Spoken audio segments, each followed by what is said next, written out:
सब आ गए? सब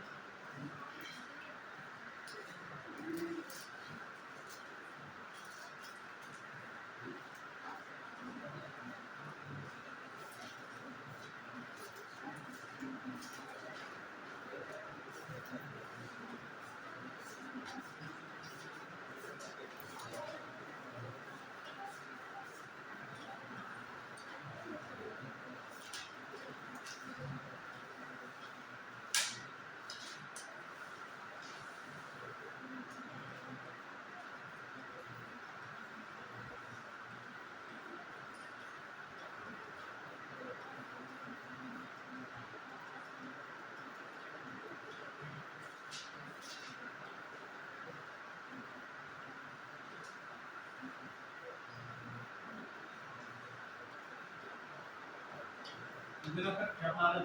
वहाँ पे तो वाइल्ड लाइफ प्रोटेक्शन एक्ट खत्म हो चुका था, ठीक है। तो अभी हाल ही में चर्चा में रहा है इको सेंसिटिव जोन, ठीक है, पारिस्थितिकी संवेदनशील क्षेत्र, उसके बारे में चर्चा करते हुए फिर आगे निकलेंगे, ठीक है। तो चलते हैं। पहले उसके पहले तो आप ये जान लीजिए कि नेशनल पार्क होते क्या और वाइल्ड लाइफ सेंचुरी क्या होती है, प्रोटेक्टेड एरियाज क्या होते हैं, किस एक्ट के थ्रू आते हैं, किस एक्ट के थ्रू उनकी लिमिटेशन को निर्धारण किया जाता है और किस अधिनियम के थ्रू उनमें बदलाव किए जा सकते हैं, किसके द्वारा बदलाव किए जा सकते हैं। तो ये पहले बात जानते हुए फिर उसके बाद हम चर्चा करेंगे इको सेंसिटिव जोन कि इको सेंसिटिव जोन होता है क्या है, इसके बारे में चर्चा करनी है। इको सेंसिटिव जोन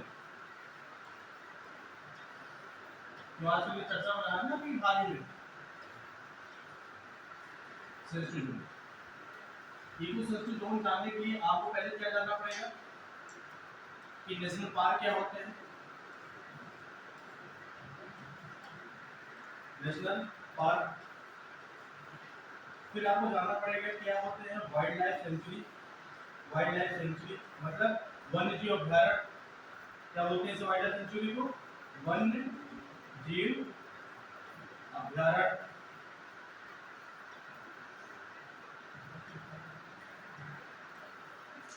फिर उसके बाद क्या करना होगा कि नेशनल पार्क और वाइल्ड लाइफ सेंचुरी में क्या डिफरेंसेस है, दोनों अलग अलग होते हैं। कि राष्ट्रीय पार्क क्या होते हैं, वन्य जीव अभ्यारण्य क्या होते हैं। फिर उसके बाद हमें इको सेंसिटिव जोन के बारे में कि ये क्या है, व्हाट इज, ये होता क्या है, इसकी सीमाएं क्या है, लिमिटेशन क्या है, इसकी लिमिटेशन क्या है, ये किस एक्ट के थ्रू आता है, किस एक्ट के थ्रू इको सेंसिटिव जोन बनाया जाता है और इसमें किस पॉलिसी के थ्रू इसके बारे में, इसके बढ़ाने के बारे में, किस क्षेत्र को इको सेंसिटिव जोन बनेगा, इसके बारे में आप चर्चा करेंगे। आप पारिस्थितिकी संवेदनशील क्षेत्र, ठीक है। चले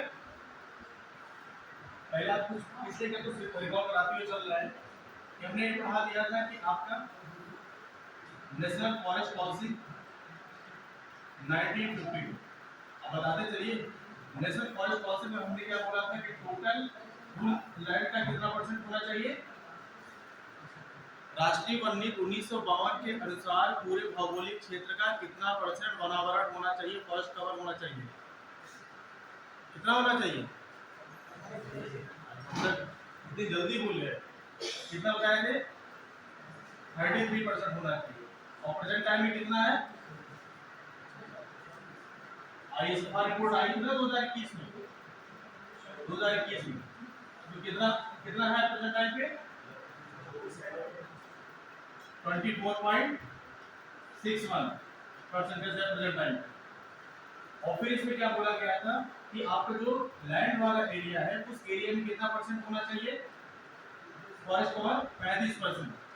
और फिर पहाड़ी वाले जो क्षेत्र होते हैं, हिमालय राज्य होते हैं, उसमें कितना वनावरण होना चाहिए, 65%। ये सब मैंने पढ़ाया था, जल्दी जल्दी बोलते हैं। और फिर इसके बाद हमने बताया था कि नेशनल फॉरेस्ट पॉलिसी 1988 के बारे में, जो प्रेजेंट टाइम पे ये भी नेशनल फॉरेस्ट पॉलिसी इंडिया में लागू है, ठीक है। पॉलिसी है। अभी भारतीय वन संशोधन अधिनियम 2017 आया है, वो अधिनियम एक्ट है। ये क्या है? नीति है, राष्ट्रीय वन नीति। कंफ्यूज ना होइएगा। भारतीय अभी आया है कि भारतीय वन संशोधन अधिनियम 2017 आया है, अधिनियम है। ये क्या है? पॉलिसी है, नीति है। ठीक है। तो नेशनल फॉरेस्ट पॉलिसी 1988 आया था। इसमें क्या बात निकल के आएगी कि हमें क्या करना है कि सस्टेनेबल मैनेजमेंट करना है। कैसा मैनेजमेंट करना है? धाड़ी प्रबंधन करना है। क्या करना है? धाड़ी प्रबंधन करना है। किसका? वनों का। धाड़ी प्रबंधन मतलब सस्टेनेबल मैनेजमेंट मतलब क्या होता है? ये भी मैंने समझाया था उसमें। क्या होता है? अगर हम किसी की बात को बोल रहे हैं कि ये भैया धाड़ी विकास होना चाहिए, धाड़ी प्रबंधन होना चाहिए, तो कोई एक बच्चा बताए कि इसका मतलब क्या होता है? धाड़ी प्रबंधन मतलब ये होता है कि कोई भी संसाधन है उसका प्रयोग करें, तो ऐसा प्रयोग करें प्रयोग करें तो आगे भी ध्यान दें। हाँ, बढ़िया। मतलब कि आप किसी भी एक भौगोलिक मतलब किसी भी जगह पर किसी भी क्षेत्र में ऐसे चीज़ों का ऐसा प्रबंधन करें कि आने वाली जनरेशन का भी ध्यान रखते हुए आज की वर्तमान चीज़ों का उपभोग किया जा सके। ठीक है। तो यही होता है क्या? सस्टेनेबल मैनेजमेंट की ये बात की जाती है। तो ये 1988 में निकल के आता है। ये क्यों 1988 में आता है? मैंने ये भी बताया था कि बर्डलैंड रिपोर्ट आई थी। बर्डलैंड रिपोर्ट आई थी। ये बर्डलैंड रिपोर्ट कब आई थी? कब आई थी? 1987। हाँ, कुछ रिवीजन नहीं किए हैं क्या? 1987। और इसी 1987 में पहली बार किस वर्ड को लाया गया था? सस्टेनेबल वर्ड को। सस्टेनेबल की जो अवधारणा थी, पहली बार बर्डलैंड रिपोर्ट 1987 में आपकी धाड़ी की कॉन्सेप्ट को लाया गया था। और पहली बार अगर किसी प्लेटफॉर्म पे अगर बात की जाए तो धाड़ी की बात की गई थी रियो डी जेनेरियो सम्मेलन 1992, जिसे अर्थ समिट 20 बोला जाता है। ठीक है। सस्टेनेबल की यहाँ पे कॉन्सेप्ट लाया गया था बर्डलैंड रिपोर्ट के अकॉर्डिंग। और इसी बाद 1988 में जब इंडिया में पॉलिसी बनती है, यहाँ पे सस्टेनेबल मैनेजमेंट की बात करते हैं। फिर इसमें एक बात निकल के आई थी कि हमें क्या करना चाहिए था 1988 में कि लोकल लेवल पे क्या होना चाहिए? पार्टिसिपेशन होना चाहिए। पार्टिसिपेशन किस लेवल पे होना चाहिए? भागीदारी किस लेवल पे होनी चाहिए? Local level. मतलब लोकल लेवल मतलब क्या मैंने बताया था कि जो आपका पार्टिसिपेशन होना चाहिए वो लोकल लेवल पे होना चाहिए। इसका मतलब क्या? पंचायत के लेवल पे। सही बात पकड़ गए कि आपका जो पार्टिसिपेशन होना चाहिए वो पंचायत के लेवल पे होना चाहिए। आपके नीचे एकदम आपकी क्या होती है? आपको यहाँ पे इस बात में निकल की चीज आई थी कि जैसे आप बोलते हो कि डेमोक्रेटिक डिसेंट्रलाइजेशन क्या बात है? डिसेंट्रलाइजेशन मतलब होता है विकेंद्रीकरण। कोई भी शासन व्यवस्था का केंद्रीकरण ना होने पाए इंडिया में, इसी वजह से पंचायती राज सिस्टम ला करके क्या वर्ड लाया गया? विकेंद्रीकरण। मतलब क्या हुआ विकेंद्रीकरण का? बता चुके। मतलब हर एक लेवल पे पावर का क्या होना चाहिए? विभाजन होना चाहिए। Separation of power at every level. मतलब प्रत्येक लेवल पे पावर का क्या होना चाहिए? सेपरेशन होना चाहिए, विभाजन होना चाहिए। तभी तो हमें डेमोक्रेसी का मतलब समझ में आएगा, तभी तो हमें संघ का मतलब समझ में आएगा। संघ मतलब क्या होता है? संघ मतलब separation of the power between state and central. यही तो है। तो हम उसी में विकेंद्रीकरण को जब लाने का मतलब हुआ कि हमें गांव पंचायत के लेवल भी हमारे पास क्या शासन का एक तंत्र होना चाहिए। इसी वजह से हमने क्या किया? पंचायती राज सिस्टम लेके आए। और उसी पंचायती राज सिस्टम में हम क्या करते थे कि भाग्य अब इसमें सस्टेनेबल मैनेजमेंट को, इस धाड़ी प्रबंधन को हमें कहाँ लेके जाना था? हमें नीचे के लेवल पे लेके जाना था। इसी वजह से हमने क्या किया? यहाँ पे डिसेंट्रलाइजेशन किया और पार्टिसिपेशन किया। इसका होना चाहिए यहाँ पे पार्टिसिपेशन मतलब भागीदारी होनी चाहिए इसकी, लोगों की, पीपल्स की। कैसे पीपल्स? विलेज पीपल, पंचायत की। पंचायत में रहने वाले लोगों को यहाँ पे क्या होना चाहिए? पार्टिसिपेशन होना चाहिए, या इसे हिंदी में भागीदारी होनी चाहिए। भागीदारी, ये चीज बताया। फिर हमने बताया था 1976 में सबसे पहली बार क्या चलाया गया कि आपका सामाजिक सोशल फॉरेस्ट्री चलाई गई। क्या बताया थे? Social forestry program. Social forestry program क्या होता है? सोशल फॉरेस्ट्री सोशल नहीं, जल्दी से रिकॉल करा खत्म कर फिर आगे चलें। सोशल फॉरेस्ट्री क्या होता है? और सिंपल सा मैंने शब्द से ही उसे क्या, सामाजिक वानिकी। सोशल फॉरेस्ट्री मतलब क्या होता है? सामाजिक वानिकी। और सामाजिक वानिकी से मतलब क्या समझ में आ रहा है? सामाजिक वानिकी से मतलब ये समझ में आ रहा है कि किसी भी लोगों के लिए और लोगों के लिए लोगों द्वारा चलाया गया क्या होता है? कार्यक्रम होता है।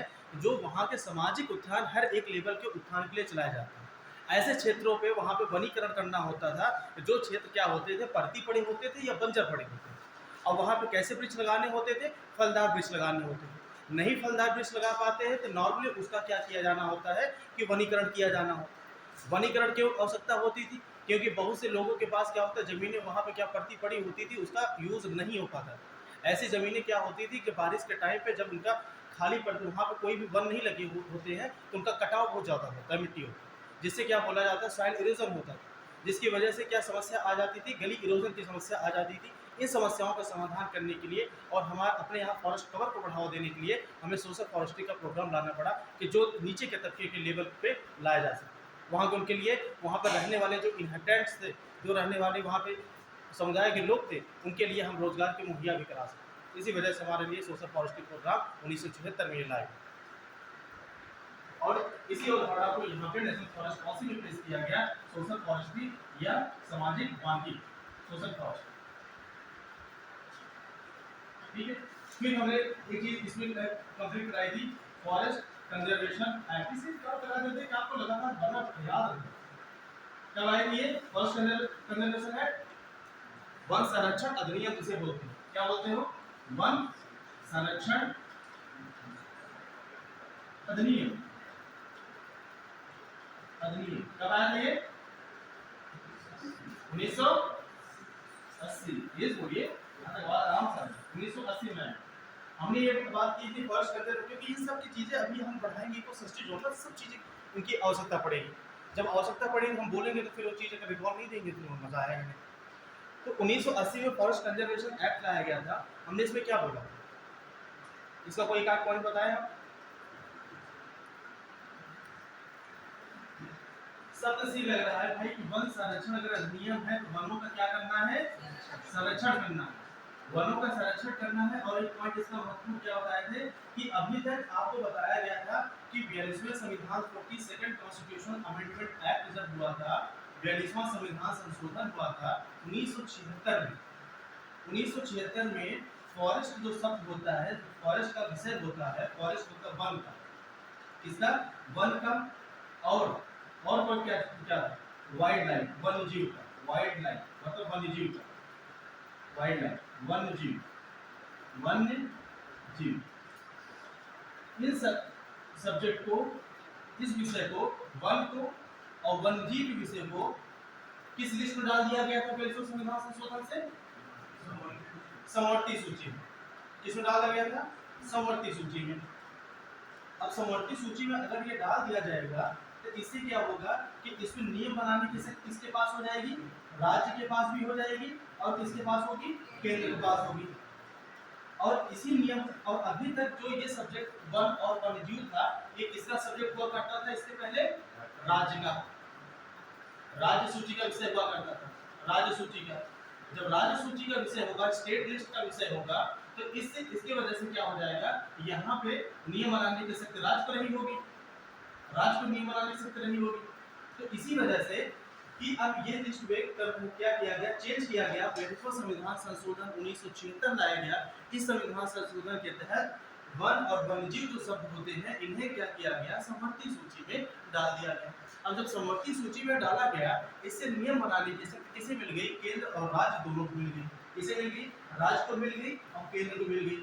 और समवर्ती सूची में एक चीज और होता है कि अगर किसी भी विषय पे अगर सेम नियम राज्य भी बनाता है और केंद्र भी बनाता है, लेकिन राज्य का अगर नियम उसके केंद्र के नियम के विरुद्ध जिस बिंदु तक होगा, जिस पॉइंट तक होगा, वो पॉइंट क्या कर दिया जाएगा, राज्य के बनाए गए नियम को उसे वाइड डिक्लेयर कर दिया जाएगा, नल डिक्लेयर कर दिया जाएगा, वो अवैध डिक्लेयर कर दिया जाएगा।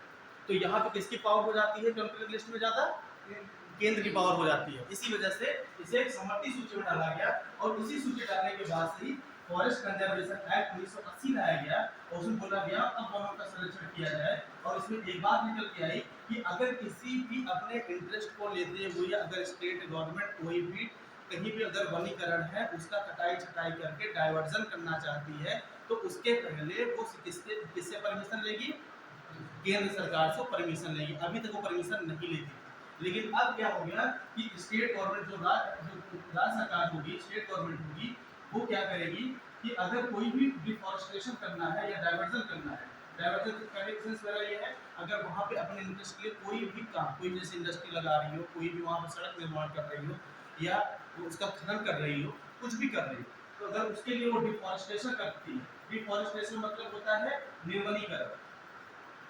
क्या होता है? निर्वनीकरण। निर्वनीकरण मतलब क्या होता है? वन उन्मूलन। वन उन्मूलन कर रही हो तो ऐसे के लिए उसे किससे परमिशन लेना पड़ेगा? वो सेंट्रल से परमिशन लेना पड़ेगा, तभी वो जा करके वहां पे वो ऐसा काम कर सकती है। ठीक, अब आते हैं नेशनल पार्क। इतनी चीजें समझ गया ना? अब आते हैं नेशनल पार्क।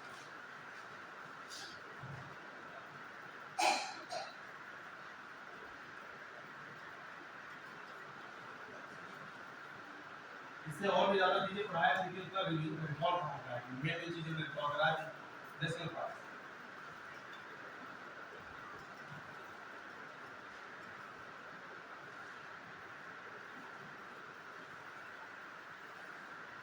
पहले ये जानो कि इंडिया में कितने नेशनल पार्क है, पहले तो जानो इसके बारे में। कितने हैं अभी? 106 नेशनल पार्क। कितने हैं? 106। अगर जहाँ तक मैं सही हूँ, अगर आप एक बार चेक कर लेते हैं, आप मैं तो 99% में श्योर हूँ कि 106 नेशनल पार्क है। तो अगर आपके पास एसेट है, मोबाइल एसेट, एक बार उसे आप अगर गूगल बाबा को चेक करके देखिए कितने हैं। चेक करिए एक बार, देखिए कितने नेशनल पार्क। 106 मुझे पता है, मतलब डेटा मुझे एकदम एग्जैक्ट पता है, 99% तो 106 नेशनल पार्क है। एक बार चेक करिए, तो गलत होने के इंसान कोई गलत हो सकता है।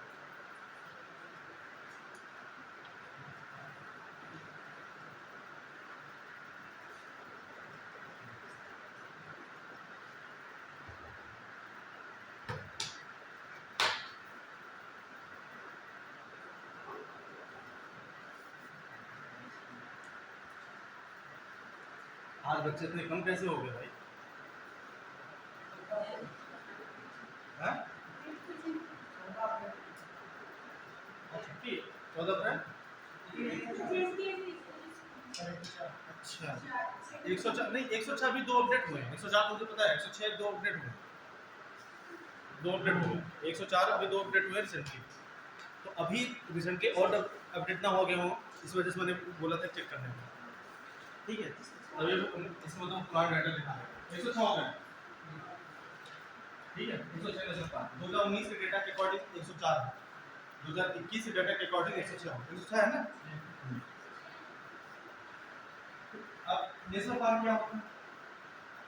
नेशनल पार्क अगर किसी भी क्षेत्र को अगर राज्य सरकार को लगता है, जैसे मान लो कि ये आपका इंडिया है, ठीक है, इंडिया में ये वाला जो पूरा क्या पार्ट होता है, ये लगभग वेस्टर्न घाट का पार्ट होता है। किसका होता है?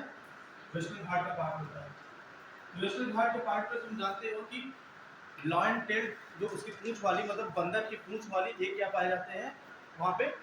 तो मकाऊ पाया जाता है, बंदर की पूंछ टाइप, शेर की पूंछ टाइप का मकाऊ बंदर पाया जाता है। तो वो सब क्या क्या है कि वो संरक्षित करने वाले, क्योंकि उनकी जो संख्या हो रही है वेस्टर्न घाट पे धीरे धीरे कम होती जा रही है। दूसरा क्या है, वहाँ पाया जाता है कार्डमम। वेस्टर्न घाट पे ही पाया जाता है ना कार्डमम। कार्डमम हिल्स क्या होता है? नीलगिरी के नीचे ही क्या है? कार्डमम हिल्स है। पहले दोनों के जहाँ पे मिलन स्थल है वहाँ नीलगिरी पाया जाता है। नीलगिरी क्या है? बायोस्फीयर रिजर्व है। और उसी के नीचे ही क्या होता है, क्या पाया जाता है? Cardamom hills. और कार्डमम हिल्स पे कौन सा स्थानीय प्रजाति पाई जाती है? कार्डमम इलायची होते हैं। वो क्या होते हैं? स्थानीय प्रजाति बोले जाते हैं, उन्हें बोलते हैं एंडेमिक स्पीसीज। तो अगर किसी भी क्षेत्र में क्या करना है, अगर वन्य जीवों का, अगर राज्य सरकार को लगे कि यहाँ पे वन्य जीव और स्थानीय प्रजाति, मैं बता देते हैं स्थानीय प्रजाति और पर्यावरणीय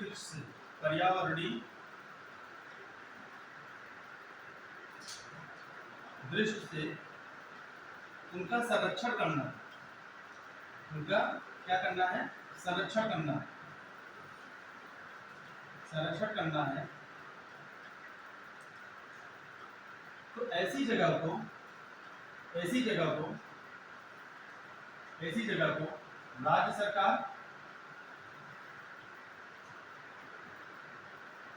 राज्य सरकार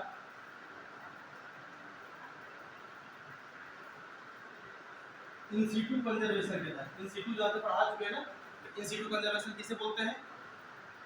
उसी स्थान पर उसी हाँ, उसी के अगर कोई भी ऐसी वन्य जीव होते हैं या कोई भी ऐसी प्रजाति होती है जो वहाँ पे क्या होता है खतरे का सामना कर रही होती है, और वहाँ का वो क्या करती है, जियोग्राफिक इंडिकेटर होता है वहाँ का, वो सांस्कृतिक या पारंपरिक चीज़ों को वो क्या करती है, शो करती है कि वो वहीं का स्थानीय प्रजाति है, तो उसका संरक्षण होना चाहिए। तो ऐसी प्रजातियों का अगर वो संकटापन्न की तरफ जा रहे हैं, अगर इंडेंजर्ड की तरफ जा रहे हैं, तो ऐसी प्रजातियों को संरक्षण करने के लिए उसी की जगह पे अगर संरक्षण किया जाता है, उसी के आवास में ही संरक्षण किया जाता है, तो ऐसे संरक्षण को क्या बोला जाता है? इन सीटू कंजर्वेशन या इन सीटू संरक्षण बोला जाता है। अगर मान लो कि कोई ऐसी प्रजाति होती है, उस प्रजातियों को क्या होता है कि अगर वो क्या हो चुके हैं, विलुप्त हो चुके हैं, एक्सटिंक्ट हो चुके हैं या क्रिटिकली इंडेंजर्ड हो चुके हैं। क्रिटिकली इंडेंजर्ड मतलब क्या होता है कि पूरी तरह से वो क्या हो रहे हैं, संकटापन्न, जिसे बोला जाता है अत्यधिक संकटापन्न। अगर वो क्रिटिकली इंडेंजर्ड रूप में शामिल है, तो उन्हें क्या किया जाता है कि उन्हें या तो कहीं भी ले जाकर के जू में संरक्षण दिया जाता है, या कहीं ले जाकर के किसी भी वो अपने क्या बोलते हैं जीन बैंक में संरक्षण किया जाता है। तो ऐसे जो संरक्षण कहीं भी कृत्रिम मानव आधार पर किया जाता है, कृत्रिम आधार पर किया जाता है, तो ऐसे संरक्षण को एक्स सीटू संरक्षण कहते हैं। मतलब उसके पर्याप्त जो उसका आवास होता है, उसके आवास से उठा करके कहीं दूसरे जगह पर संरक्षण किया जाना ही क्या कहलाता है? एक्स सीटू कंजर्वेशन कहलाता है। और इन सीटू कंजर्वेशन क्या होता है कि अगर किसी भी प्रजातियों का उसके आवास में संरक्षण करना क्या कहलाता है? इन सीटू कंजर्वेशन कहलाता है। ये जो बता चुके हैं ना हम, जैसे आपका नेशनल पार्क क्या है? इन सीटू कंजर्वेशन है। वाइल्ड लाइफ सेंचुरी क्या है? इन सीटू कंजर्वेशन है। लेकिन अगर आपसे बोला जाए बॉटनिकल गार्डन, वनस्पतिक उद्यान, ये क्या है? एक्स सीटू कंजर्वेशन, क्योंकि आप बाहर से क्या लाते हैं, ऐसे प्रजाति को लेकर आते हैं, वहाँ संरक्षित करते हैं जो क्या होता है, जो खतरे का सामना कर रहे होते हैं। और जैसे आपका जू, चिड़ियाघर, ये क्या है? Ex situ conservation. ठीक है, तो राज्य सरकार इन सीटू कंजर्वेशन के तहत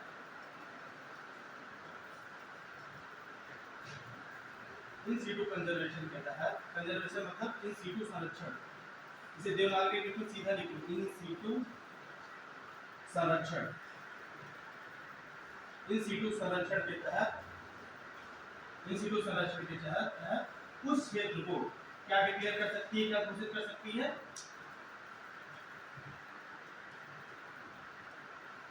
डिक्लेयर कर सकती है क्या? राष्ट्रीय पार्क, राष्ट्रीय पार्क, राष्ट्रीय। ठीक है, अगर किसी भी मान लो ऐसे क्षेत्रों पे जहां पर उसे लगे कि कोई भी वहां पे जो स्थानीय प्रजातियां होती हैं, या फिर वहां पे कोई भी ऐसे किसी भी जंतुओं का, किसी भी वहां पे प्रजातियों का अगर वहां पे संकटापन्न की तरफ जा रही हैं, तो उनका संरक्षण करना आवश्यक होता है। और वो पारिस्थितिकी रूप से अगर वो क्षेत्र रिच है, पर्यावरणीय रूप से अगर वो रिच है, अगर उनमें किसी तरह से क्या हो रहा है कि ह्यूमन एक्टिविटी के थ्रू अगर वहाँ पे क्या हो रहा है कि विनाश हो रहा है ऐसे क्षेत्रों का, तो उन क्षेत्रों को राज्य सरकारों के द्वारा इन सीटू कंजर्वेशन के तहत उसे क्या किया जा सकता है? राष्ट्रीय पार्क घोषित किया जा सकता है, डिक्लेयर किया जा सकता है। ठीक है, ये कौन करेगा? राज्य सरकार। क्या केवल राज्य सरकार ही ये काम कर सकती है, केंद्र सरकार कर सकती है? या आप पढ़े हैं या ऐसे बोल रहे हैं? क्योंकि हमने बार बार वर्ड यूज कर रहे हैं राज्य सरकार, तो फिर कैसे आप बोल दिए केंद्र सरकार? ये कंफ्लिक्ट हो सकता है ना, अगर आप पढ़े हो तो बात सही। लेकिन हम तो ये बात बोल रहे हैं कि अगर उसका डिक्लेरेशन कौन कर रहा है? राज्य सरकार कर रही है। क्या केवल राज्य सरकार ही करेगी, केंद्र सरकार ही करेगी? और ये जो डिक्लेरेशन किया जाता है किस एक्ट के तहत किया जाता है? एक्ट लिख लो पहले, किस अधिनियम के तहत होता है? वाइल्ड लाइफ प्रोटेक्शन एक्ट 1972, वन्य जीव संरक्षण अधिनियम, वन्य जीव संरक्षण अधिनियम 1972 के तहत इसका जो डिक्लेरेशन होता है वो किसके तहत होता है? वन्य जीव संरक्षण अधिनियम 1972 के तहत राज्य सरकार किसी भी क्षेत्र को क्या करती है? वो नेशनल पार्क डिक्लेयर करती है, जहां उसे ऐसा लगता हो या उसे प्रतीत होता है।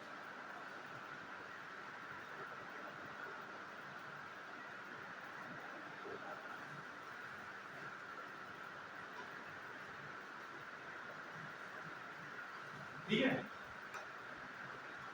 ठीक है, कर सकती है कि इसका संरक्षण कौन कर सकता है? केंद्र सरकार भी कर सकती है, ठीक है। केंद्र सरकार उस अंडर उसके कंडीशन के, उस एक्ट के कंडीशन के तहत वो भी किसी भी ऐसे क्षेत्र को नेशनल पार्क या वाइल्ड लाइफ सेंचुरी डिक्लेयर कर सकती है, ठीक है। लेकिन अमूमन मोस्ट प्रॉब्लली ये काम कौन करता है? राज्य सरकार करती है, क्योंकि राज्य सरकार की ही क्षेत्र में वो एरिया पड़ता है। अगर राज्य सरकार के क्षेत्र में वो एरिया पड़ता है तो राज्य सरकार ये देखती है किसी भी क्षेत्र को अगर उसे कंजर्वेशन या संरक्षण घोषित करती है या उसके संरक्षित क्षेत्र प्रोटेक्टेड एरिया डिक्लेयर करती है तो इस बात का जरूर ध्यान रखेगी कि वहाँ के चारों तरफ रहने वाले जो भी स्थानिक जो परंपरागत जो डेवलपर्स होते हैं, जो फॉरेस्ट डेवलपर्स होते हैं, फॉरेस्ट डेवलपर्स मतलब कि जो परंपरागत रूप से रहने वाले वहाँ पे जो समुदाय होती है, जो जनजातियाँ होती हैं, वो और भी जो आसपास के क्षेत्र में रहने वाले लोग हैं उनकी आजीविका प्रभावित तो ज़्यादा नहीं हो रही है। वो वहाँ पे अगर किसी भी क्षेत्र को संरक्षित किया जाएगा तो उसे उन्हें मुआवजा मिलेगा कि नहीं मिलेगा? अगर मुआवजा मिलेगा, कंपनसेशन मिलेगा तो वो जा करके अगली बस्ती को कहाँ बनाएंगे, उनके रहने के लिए क्या उपचार दिए जाएंगे? इस बातों को ध्यान में रखते हुए इसलिए राज्यों से क्या किया जाता है? कम्युनिकेट किया जाता है, कंसल्ट किया जाता है। अब कंसल्ट करने के बाद वो राज्य सरकार किससे कंसल्ट करती है? वहाँ के कम्युनिटी से। और अगर कोई भी प्राइवेट कम्युनिटी अगर वहीं पे आके निजी संपत्ति अगर आ रही है उस क्षेत्र में, जिस क्षेत्र को संरक्षित कर रही है, तो ऐसे क्षेत्रों में क्या करते हैं कि वो जाकर के प्राइवेट जो निजी संपत्ति वाले होल्डर से, ओनर से क्या करते हैं? कंसल्ट करते हैं। और कंसल्ट करने के बाद अगर वो मान जाता है या तैयार होता है तो उन्हें क्या मिलता है? मुआवजा मिलता है, कंपनसेशन मिलता है। और ये जो कंपनसेशन के थ्रू लैंड एक्विजिशन करते हैं। ये किस अधिनियम के तहत लैंड एक्वायर्ड होता है? Land acquisition act 1894। अभी से बता देंगे, अभी तो मैं समझा रहा हूँ, अभी मैं लिखवा देता हूँ। ये जो भूमि का जो अधिग्रहण वो निजी संपत्ति का करते हैं राज्य सरकार के द्वारा, वो किस अधिनियम के तहत होता है? भूमि अधिग्रहण अधिनियम 1894 के तहत। और फिर उसके बाद उनसे कहा जाता है कि अब आपका यहाँ पे कोई ऐसा अधिकार नहीं है, आप अपने अधिकार को क्या करिए? विड्रॉ करिए और हम आपको कंपनसेशन दे चुके हैं, आप जा सकते हैं।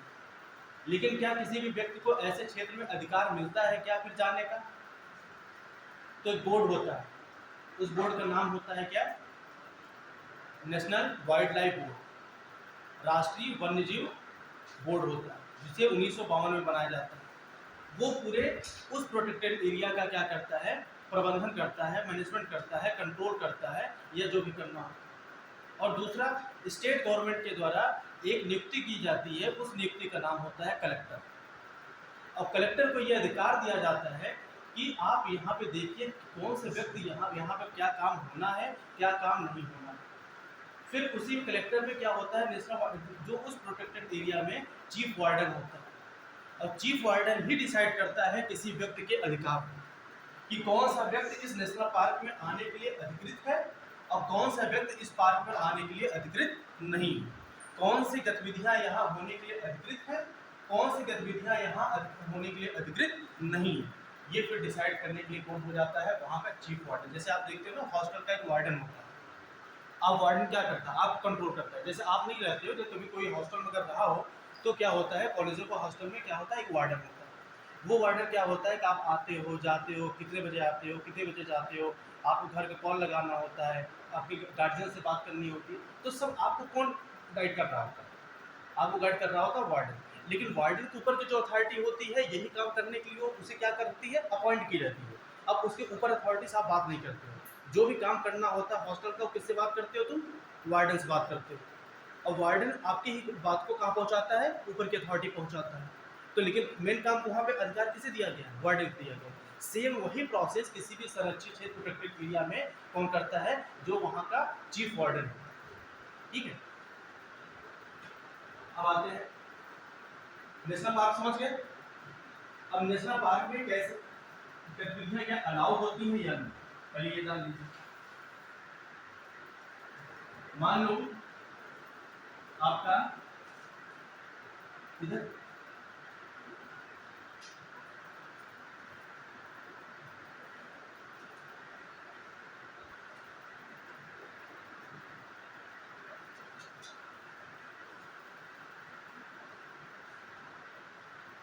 ये आसाम का है। मान लो ये आपका क्या है? Kaziranga national park. क्या है? काजीरंगा।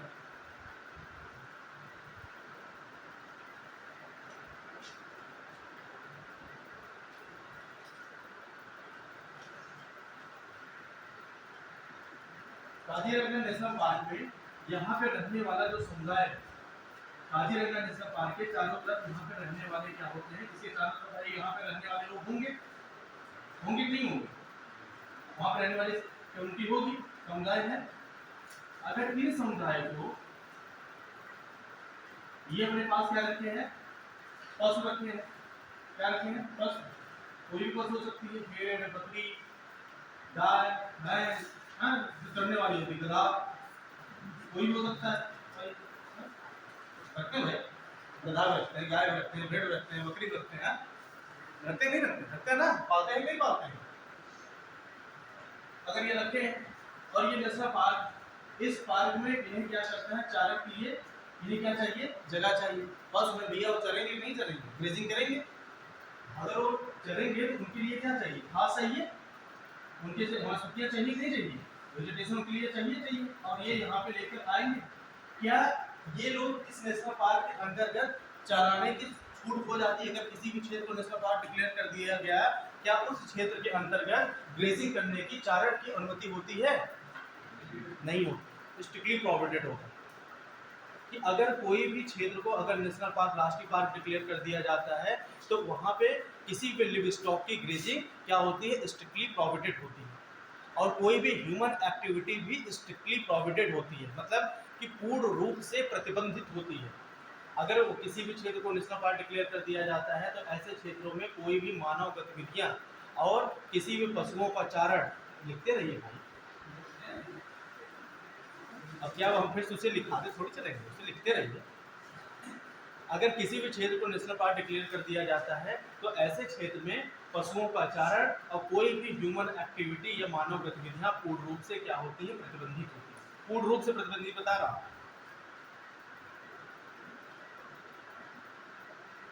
इसलिए मैप बना देते हैं कि आपको समझ में आए चीजों को। तो मैप बना के आपने अपना साइड लिखते रहिए।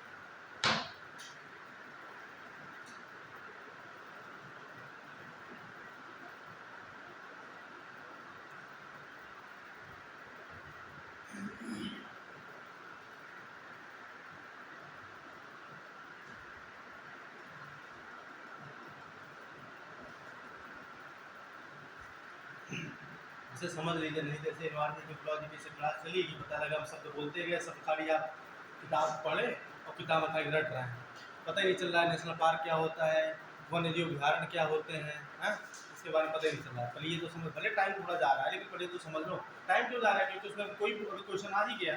क्योंकि जो मैंने बात बोली कि केंद्र सरकार और राज्य सरकार वाली, ये यूपीएससी के 2021 का पेपर है, 21 में ये क्वेश्चन आया हुआ है। अगर किसी भी क्षेत्र को अगर नेशनल पार्क राज्य सरकार डिक्लेयर कर, या केवल राज्य सरकार डिक्लेयर करती है तो उसमें एक वर्ड लिखता है ना कि ओनली वर्ड आता है, केवल वाला। तो जहाँ भी यूपीएससी क्वेश्चन अगर यूपीएससी में आ जाए केवल, तो बहुत ध्यान से देना, मतलब वो 90% है, वो केवल वाला वर्ड क्या होता है, गलत होता है। तो ये क्वेश्चन 2021 की यूपीएससी में आया हुआ है, ठीक है, देखिए। तो यहाँ कोई भी ह्यूमन एक्टिविटी, यहाँ पे क्या क्या नहीं हो सकता है, यहाँ पे ग्रेजिंग नहीं हो सकती, क्या नहीं हो सकता है, ग्रेजिंग, चारण नहीं हो सकता है। दूसरा क्या नहीं हो सकता है, यहाँ पे कोई भी कॉमर्शियल एक्टिविटी नहीं हो सकती, देखिए कोई भी वाणिज्यिक खनन नहीं हो सकता है, कोई भी यहाँ उद्योग नहीं लग सकता है। ग्रेडिंग ये क्या होता है, स्ट्रिक्टली प्रोहिबिटेड होती है। यहाँ पे कोई भी कॉमर्शियल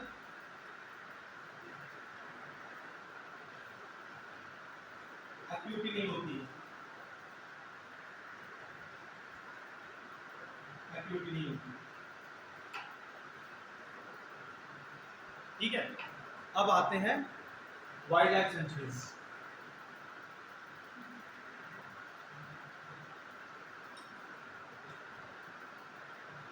वन्य जीव अभ्यारण्य, वन्य जीव अभ्यारण्य,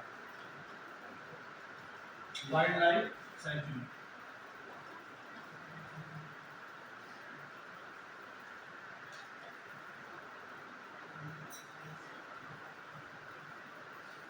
वाइल्ड लाइफ सेंचुरी, ठीक है।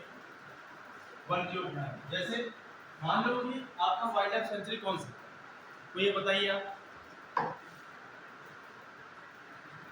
कोई अभ्यारण्य बताइए, मैं बच्चे अभ्यारण्य बताइए। अरे नवाबगंज ही ले लीजिए, बहुत दूर कहाँ जा रहे हैं, नवाबगंज ले लीजिए, उन्नाव वाला।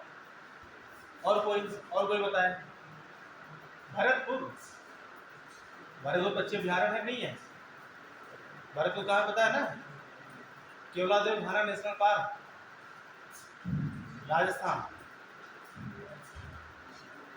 जैसे मान लो कि आपका कौन सा क्षेत्र हो गया, आपका नॉर्थ, कोई भी पश्चिम अभ्यारण्य हो गया। जैसे मान लो हम आपका ले लेते हैं करनाल, ये दो तुमने मुंह से बोल दिया, लेकिन आपका करनाल हम ले रहे हैं। करनाल कहाँ पे है, ये आपका क्षेत्र है महाराष्ट्र, ये किसका है, महाराष्ट्र। और महाराष्ट्र में भी मुंबई के पास ही पाया जाता है क्या, करनाल। Karnal, Karnal bird sanctuary.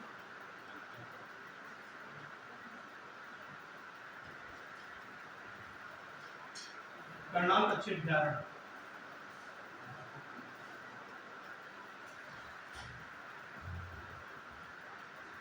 करनाल पक्षी अभ्यारण्य।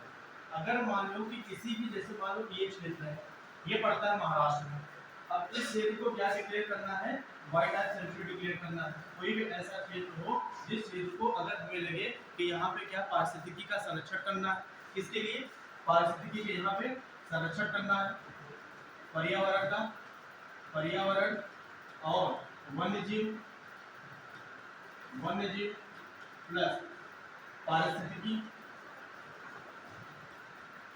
पारिस्थितिकी और स्थानिक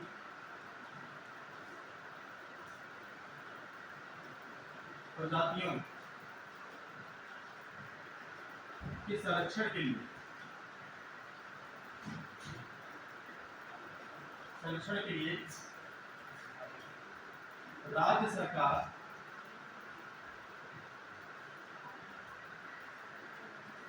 राज्य सरकार किसी भी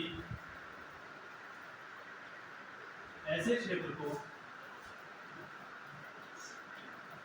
ऐसे क्षेत्र को, किसी भी ऐसे क्षेत्र को इन सीटू संरक्षण के तहत, संरक्षण के तहत, संरक्षण के तहत और वन्यजीव अधिनियम, वन्यजीव संरक्षण अधिनियम, वन्यजीव संरक्षण अधिनियम 1972 के तहत,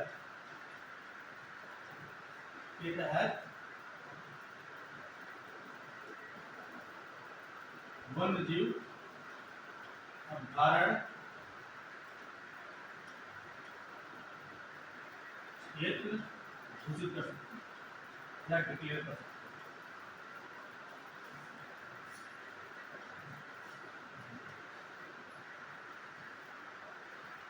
हैं। ठीक है, लिख लिए नहीं,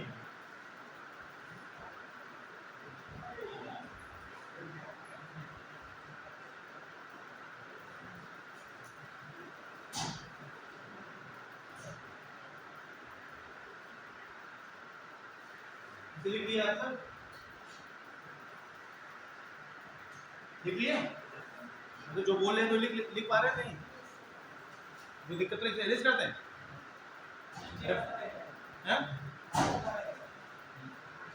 क्या करना बताइए, लास्ट का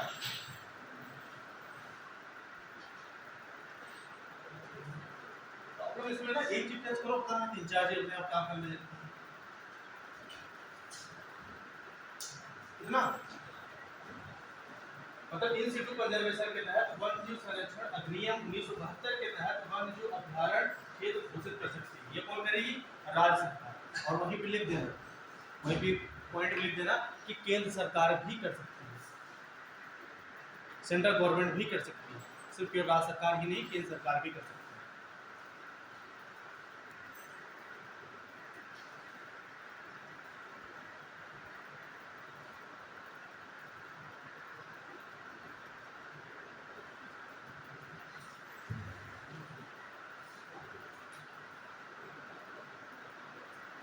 तो तुम तो पहली क्लास लेते, थक तो नहीं गए हो?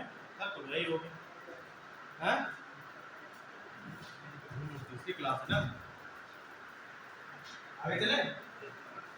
अब यहाँ पे एक डिफरेंस ये है इसमें,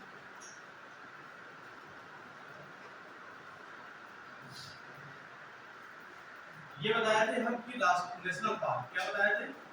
नेशनल पार्क। और फिर बात की यहाँ पे इसका वाइल्ड लाइफ सेंचुरी की बात की। दो यहाँ पर वर्ड आए। अब आप पूछोगे भैया कि नेशनल पार्क कौन सी चीज है, वाइल्ड लाइफ सेंचुरी क्या है, मतलब राष्ट्रीय पार्क क्या है, और यहाँ पे राष्ट्रीय पार्क के साथ साथ आपको वन्य जीव अभ्यारण्य क्या है। इन दोनों में कुछ चल रहा हूँ ना, बच्चा बड़ा चलता है, मतलब अरे भैया ये क्या है, ठीक है। तो अब इसके भी सोल्यूशन लेते चलिए भाई। हमने अभी बताया कि नेशनल पार्क में क्या होता है कि जो ह्यूमन एक्टिविटी होती है, मानव गतिविधियां होती है, ह्यूमन एक्टिविटी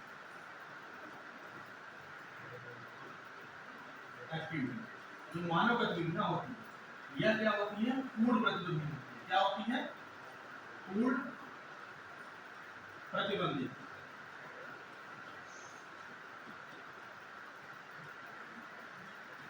क्या होती है? स्ट्रिक्टली प्रोहिबिटेड होती है।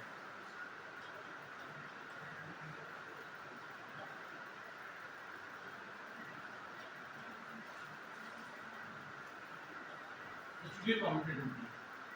लेकिन जो वाइल्ड लाइफ होता है, ये क्या होता है? इसके अंदर नहीं है, अलग है।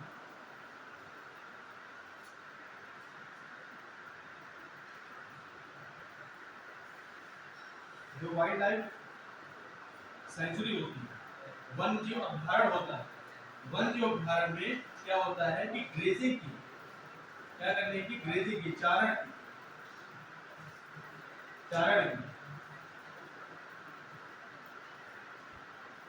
अनुमति होती है।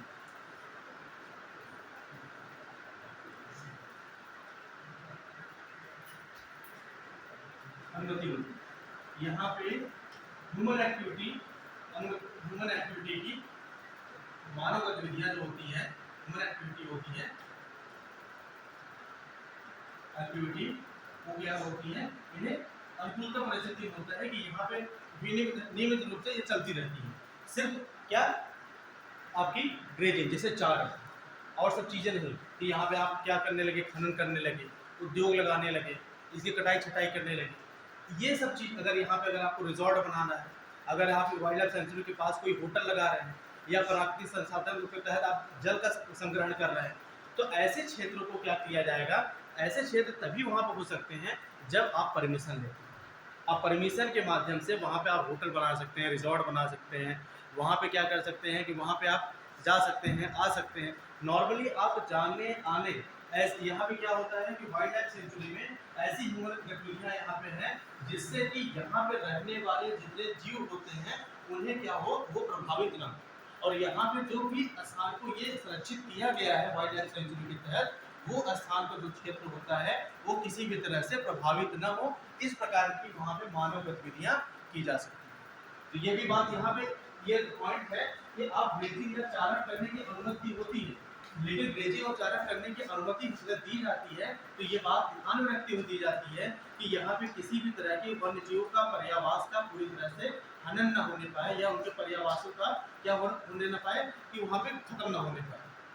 और यहाँ पे ऐसा क्षेत्र, ऐसा कोई भी मानव गतिविधियां ना होने पाए कि इनके मानव गतिविधियों से यहाँ का पर्यावरण, यहाँ का अनुकूलतम परिस्थिति क्या बदल जाए? प्रतिकूल बदल जाए, मतलब इनके अनुकूलतम परिस्थिति में क्या हो जाए? दिक्कत आ जाए।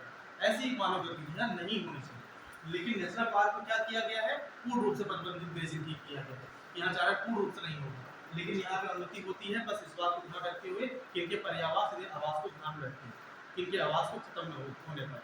ठीक है, ये दोनों चीज में डिफरेंस होता है। दूसरा क्या डिफरेंस होता है national park wild life sanctuary में?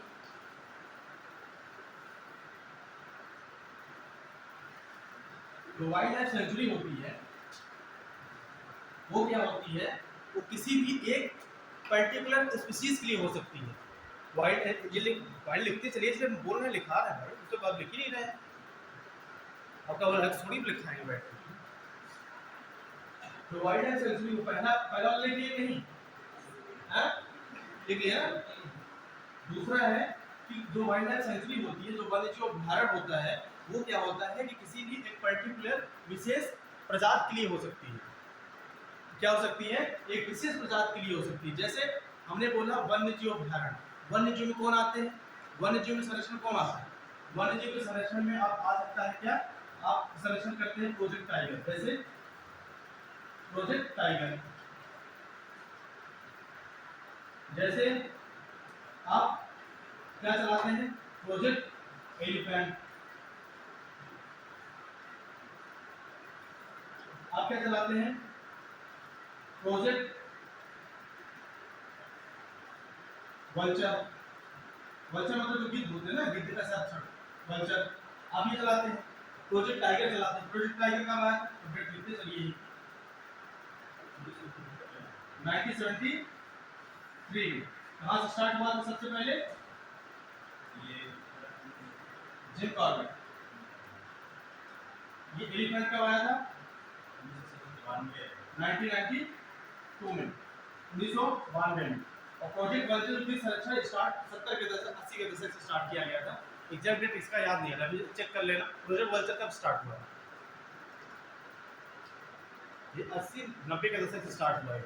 मुझे लेट 80s-90s ऐसे याद आ रहा है, ये एग्जैक्ट डेट नहीं याद है। एक बार चेक कर लेना प्रोजेक्ट वल्चर, डेट लिखना है क्लियर लिखना है, एक बार चेक कर लीजिए।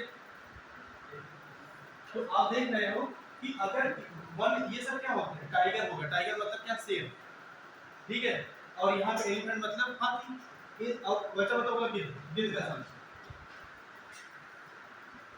गिद्ध। एक बार देखिए 2006 है क्या गिद्ध का संरक्षण? एक बार देखिए प्रोजेक्ट वल्चर, डेट एग्जैक्ट नहीं है, 2006 है क्या? देखिए एक बार।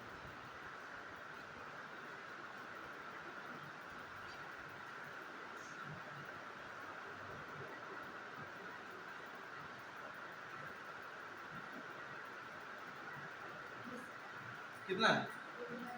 6 है ना? ये क्या है? माइंड मार्किंग में 2006, ठीक है। ये क्या है? 2006 में। प्रोजेक्ट वल्चर जब स्टार्ट किया गया 2006 में, क्योंकि इसलिए अभी ध्यान में है ना कि अभी क्योंकि लेट 80s-90s में बात नहीं आई थी। लेट 80s-90s में तो गिद्ध तो आपको दिखते थे, लेकिन जो दिए जाते थे, एक दवा दी जाती थी गाय मवेशियों को, गाय क्या बोले, पूरे मवेशियों को एक दवा दी जाती है जिसका नाम होता है डाइक्लोफेनेक। तो डाइक्लोफेनेक जो दवा दी जाती थी, इसकी वजह से क्या होता था कि वो जब उनके मांस को खाते थे, मांस को खाने की वजह से धीरे धीरे क्या होता है कि उनके किडनियों में क्या होने लगा, किडनी में और नहीं, ये गिद्ध के क्या हुआ, किडनी में वो संचित होने लगा, जिससे उनकी किडनी क्या होने लगी, वो खराब होने लगी। और इसकी वजह से बहुत से तादाद में गिद्ध क्या होने लगे, वो मरने लगे।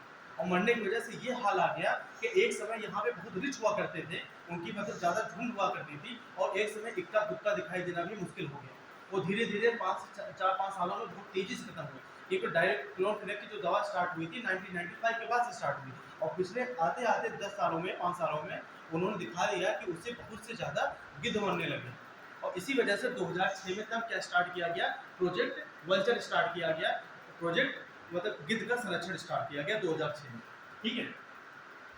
अब हम क्या बता रहे थे, वाइल्ड लाइफ सेंचुरी में हमने बोला कि किसी भी एक स्पेशल मतलब विशिष्ट प्रजातियों का संरक्षण किया जा सकता है।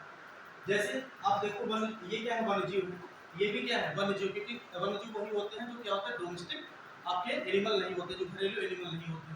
ये भी वन्यजीव है, ये भी वन्यजीव है, ये भी वन्यजीव है, लेकिन इनका हम अलग अलग संरक्षण कर रहे हैं, इनका अलग अलग हम क्या बना रहे हैं, क्षेत्र डिक्लेयर कर रहे हैं।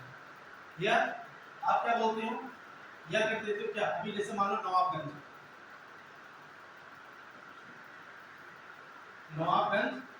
बर्ड सेंचुरी, ठीक है। अब देखिए नवाबगंज जो पक्षी अभ्यारण्य, अब देखो यहाँ पक्षियों का संरक्षण अलग करने लगे।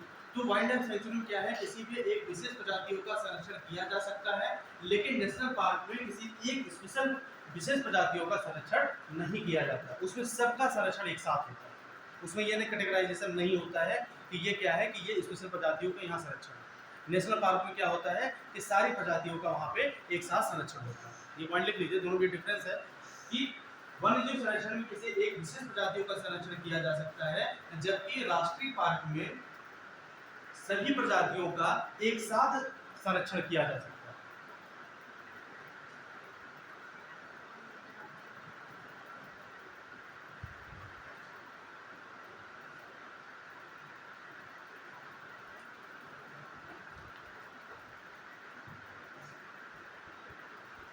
ठीक है,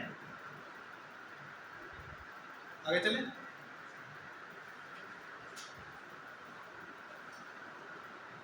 अब आते हैं आंसर। इकोसिस्टम की चीज होगी, आप समझ गए कि क्या होता है कि नेशनल पार्क क्या होते हैं, वाइल्ड लाइफ सेंचुरी क्या होती है। अगर किसी भी क्षेत्र को क्या करते हैं कि राज्य सरकार क्या करती है, उसे प्रोटेक्टेड एरिया मतलब संरक्षित क्षेत्र डिक्लेयर कर सकती है। उस संरक्षित क्षेत्र में क्या होते हैं कि ह्यूमन गतिविधियाँ क्या होते हैं, अलाउ नहीं होती। और फिर क्या किया जा सकता है कि उस क्षेत्र को किसमें रिच बनाया जा सकता है। अगर किसी भी प्रजातियों का क्या हो रहा है, डिक्लारेशन हो रहा है, प्रजातियाँ खत्म हो रही हैं, प्रजातियों को संरक्षण करने के लिए ऐसे क्षेत्रों को क्या किया जा सकता है, संरक्षण क्षेत्र को डिक्लेयर किया जा सकता है। हाँ, सबका, इसलिए नाम ही बना है ना, वाइल्ड लाइफ प्रोटेक्शन एक्ट 1972, वन्य जीव संरक्षण अधिनियम 1972। अब एक चीज और इसमें लिख लीजिए, अभी याद आ गया पार्ट में, वाइल्ड लाइफ प्रोटेक्शन एक्ट 1972 में संशोधन होता है। वाइल्ड लाइफ प्रोटेक्शन एक्ट 1972 में संशोधन होता है।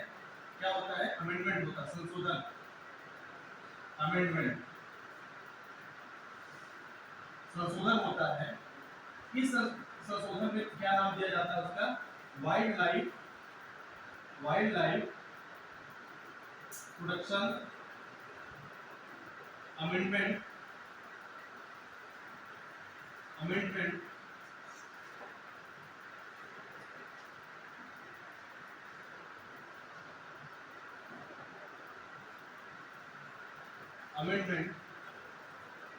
एक्ट 1990। इसका नाम होता है वन्य जीव संरक्षण संशोधन अधिनियम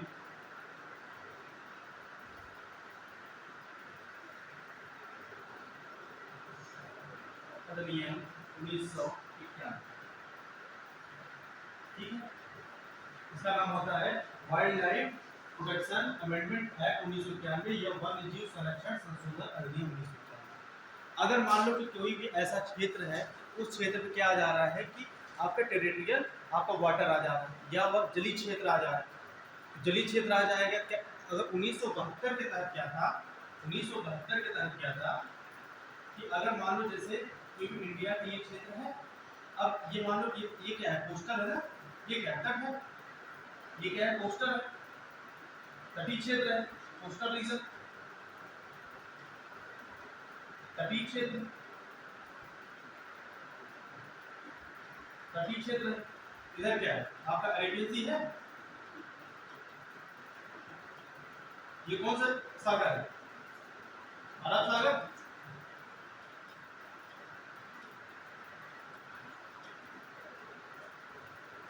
अरेबियन सी, अरब सागर है ये। और यदि भी किसी भी क्षेत्र को क्या करना है, इसे प्रोटेक्शन करना है। तुम देख रहे हो कि जो ये वाला पार्ट होता है, जो ये वाला पार्ट होता है, ये वाला पार्ट, और ये वाला जो पार्ट होता है, दिख रहा है नहीं, ये वाला, ये वाला पार्ट है, ये पार्ट किसके अंदर जा रहा है, जल में जा रहा है, इसके अंदर जा रहा है, वाटर के अंदर जा रहा है। और ये वाला जो पार्ट है, ये किस पे है, लैंड पे है, भूमि पर है, भूमि पर है। और ये वाला पार्ट किस पे है, पानी के अंदर जा रहा है। तो क्या आप इस क्षेत्र को भी संरक्षण क्षेत्र डिक्लेयर कर देंगे 1972 के तहत? नहीं। फिर क्या करना पड़ेगा, फिर कैसे होगा ये? तो ऐसे क्षेत्रों को यहाँ पर यही क्या होता है, इसे करने के लिए यहाँ पे समुद्री जो मरीन जीव जंतु होते हैं, उनके संरक्षण के लिए प्रोटेक्टेड एरिया या इसे संरक्षित क्षेत्र डिक्लेयर किया जाएगा। तो अगर ये से डिक्लेयर किया जाएगा तो इसके लिए इन्हें किससे मिलना पड़ेगा कि जो नवल हाइड्रोग्राफर होता है, जो चीफ नवल हाइड्रोग्राफर होता है, उससे इनके साथ क्या वो करना पड़ेगा, कंसल्ट करना पड़ेगा। तो यहाँ जैसे मान लो कि ये कौन सा क्षेत्र है, ये महाराष्ट्र गवर्नमेंट है, कौन है यहाँ पे, ये महाराष्ट्र गवर्नमेंट है। अब ये महाराष्ट्र गवर्नमेंट है, ये महाराष्ट्र गवर्नमेंट किसके साथ संपर्क होगा, यहाँ पे नेशनल वाइल्ड लाइफ बोर्ड होता है, ये कंसल्ट करेंगे किसके साथ, यहाँ के national Naval chief Naval hydrographer से, जो यहाँ का अधिकारी होगा। और उससे कंसल्ट करने के बाद इस क्षेत्र को क्या करते हैं, उसके सबमरीन जो समुद्री जीव जंतु होते हैं उनके संरक्षण के लिए ये क्षेत्र उन्हें कंसल्ट करने के बाद दे दिया जाता है। क्यों दे दिया जाता है, इस बात को ध्यान रखते हैं कि यहाँ पे जो लोकल लोग होते हैं, कि जो लोकल फिशरमैन होते हैं, लोकल जो उसे क्या बोलते हैं फिशरमैन को, मछुआरे। तो जो लोकल यहाँ पे जो मछुआरे होते हैं, तो मछुआरे कहीं अपने इंटरेस्ट के लिए यहाँ पेशा ना खोल दें, कि पता लगा कि यहीं पे आकर के वो मछली मार करके पकड़ रहे हैं और पता लगा अपना धंधा स्टार्ट कर रहे हैं। इसी वजह से ये कंसल्ट होता था कि इनके साथ कंसल्ट, जो चीफ नवल हाइड्रोग्राफर होते थे इनके साथ कंसल्ट किया जाता था कि, और ये इस बात को यहाँ पर ध्यान देते थे कि कहीं ऐसे क्षेत्र अगर हम यहाँ पे दे रहे हैं तो यहाँ पे कोई लोकल मछुआरे यहीं पर, क्योंकि जो क्षेत्र डिक्लेयर किया जाएगा यहीं आसपास रहने वाले होंगे, यहीं पर रहने वाले लोग होंगे, कहीं पता तीजन भाई हो गए, चरण नाम हो गए, राणा साहब हो गए, ये सब पता लगा कि बस, तो उन्हें मजा मिल गया कि बस ये तो क्षेत्र हो गया, अब यहाँ हम रहने वाले हैं, अब घुस जाएंगे, मछली मारेंगे, बेचेंगे, पैसा कमाएंगे। तो इस क्षेत्र को वो क्या करते थे, देखते थे कहीं ऐसी प्रॉब्लम या ऐसा ऑक्यूपेशन वहाँ पे ना होने पाए। अगर ऐसे क्षेत्र को देखने के बाद फिर क्या करते थे कि नहीं, अच्छे इस क्षेत्र को आप क्या करते हो, संरक्षित क्षेत्र डिक्लेयर कर सकते हैं। ये 1972 ऐसा नियम। लेकिन 1951 में आते आते इसमें संशोधन किया गया। इसमें क्या किया गया, संशोधन किया गया। इस संशोधन के तहत क्या किया गया कि इस वाटर बॉडीज को ऐड कर लिया गया, इसे ऐड किया गया कि नहीं, इस क्षेत्र को ऐड कर दिया जाए, इसे आप संरक्षण कर सकते हैं। लेकिन कैसी चीजों का संरक्षण किया जा सकता है कि जो समुद्र तटीय जो जीव जंतु होते हैं, फ्लोरा फौना होते हैं, वनस्पति होते हैं, जीव होते हैं, उनके संरक्षण। तो क्या करेंगे कि इसमें क्या बोलेंगे कि आपको वाटर बॉडीज को ऐड कर दिया, ऐड किया गया।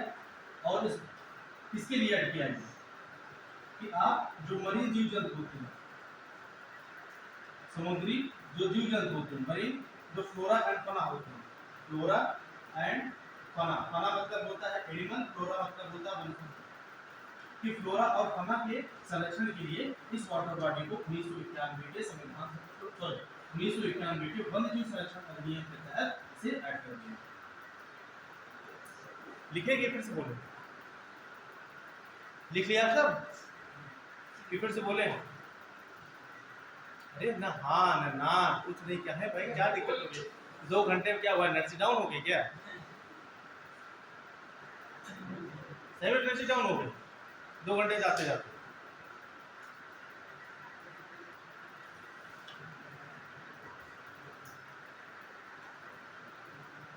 चले हो गया ना।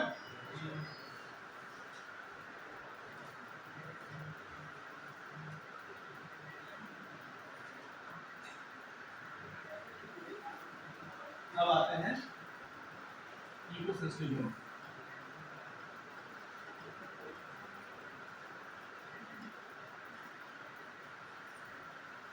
इकोसिस्टम अभी हाल ही में चर्चा हो रहा है। इकोसिस्टम मतलब होता है पारिस्थितिकी,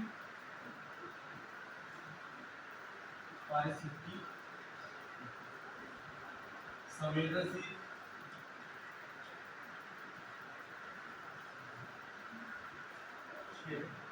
पहले ये बताइए, आप सबसे पहले यहाँ पे वर्ड आया पारिस्थितिकी, ये हमारी पहली क्लास में थी, हमने इसे पढ़ाया था। ये बताइए कि पारिस्थितिकी होता क्या है। पहले पारिस्थितिकी शब्द सबसे पहले कौन दिया था, पहले ये बताइए। मैं पूछा पारिस्थितिकी शब्द सबसे पहले कौन दिया था, इकोलॉजी।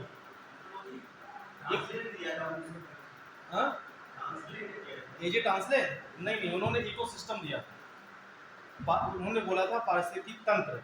पारिस्थितिक तंत्र क्या होता है, इसी पारिस्थितिकी की कार्यात्मक इकाई होती है, फंक्शनल यूनिट होती है। Ecosystem is a functional unit of ecology.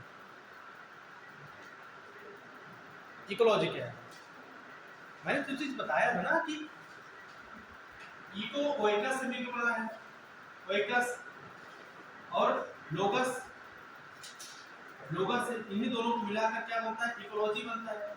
ओइकस मतलब क्या होता है, स्टडी, अध्ययन, और लोगस मतलब क्या होता है, प्लेस, होम या हैबिटेट, हैबिटेट मतलब स्थान, घर, आवास, यही होता है। और स्टडी मतलब क्या होता है, अध्ययन। किसी भी जीव के, किसी भी ऑर्गेनिज्म के उसके स्थान, घर, आवास का अध्ययन क्या कहलाता है, इकोलॉजी कहलाता है। क्या कहलाता है, इकोलॉजी कहलाता है। इकोलॉजी क्या है, पारिस्थितिकी क्या है, किसी भी ऑर्गेनिज्म के, किसी भी जीव के, ऑर्गेनिज्म के किसी भी जीव के स्थान, घर, आवास का अध्ययन क्या कहलाता है, इकोलॉजी कहलाता है। ये पहली क्लास में हमने बताया। और हमने भी बताया था कि इकोलॉजी शब्द का सबसे पहली बार वर्णन काम किया गया था 1866 में, किसके द्वारा, अर्नेस्ट हैकेल के द्वारा। किसके द्वारा, अर्नेस्ट हैकेल। ये अर्नेस्ट हैकेल के द्वारा सबसे पहले इकोलॉजी शब्द कौन दिया था, अर्नेस्ट हैकेल ने दिया था। अच्छा, इसमें कौन कौन थे जो हमारे पहली क्लास में थे, पहले ये बताइए। हाँ बताइए, पहली क्लास में ही थे। ऐसा होने हम, ऐसा नहीं कि हम चेहरा नहीं पहचान रहे हैं, इतने दिन पढ़ा रहे हैं। अरे तो जान ही रहे भाई कितने लोग थे, लेकिन सब हाथ नीचे किए हुए। ठीक है,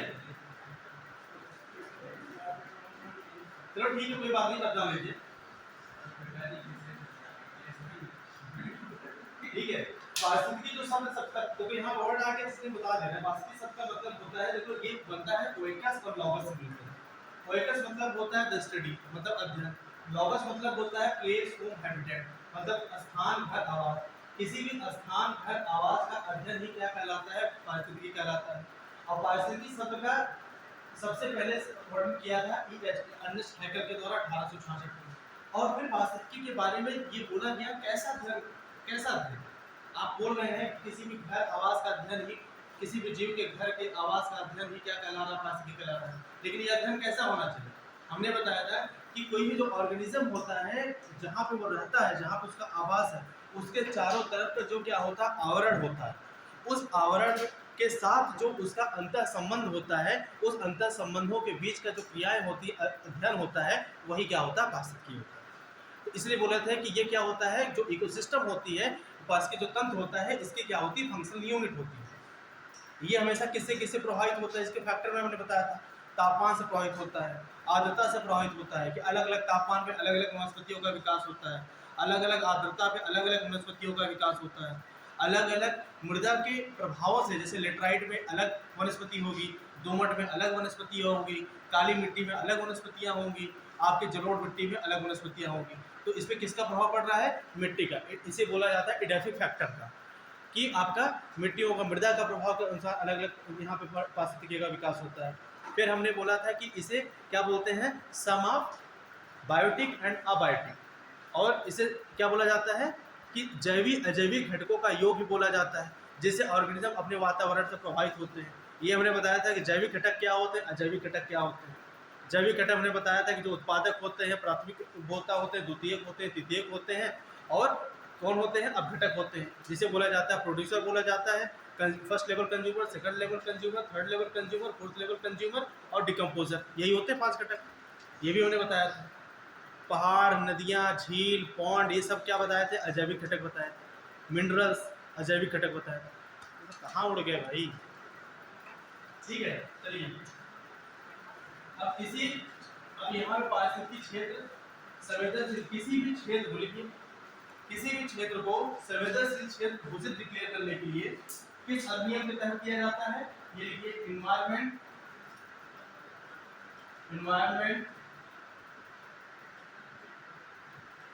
प्रोटेक्शन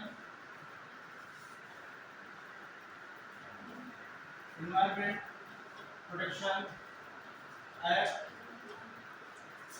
1956, पर्यावरण सुरक्षा अधिनियम 1986 के तहत किसी भी क्षेत्रों को क्या किया जा सकता है, पारिस्थितिकी संवेदनशील क्षेत्र डिक्लेयर किया जा सकता है या घोषित किया जा सकता है।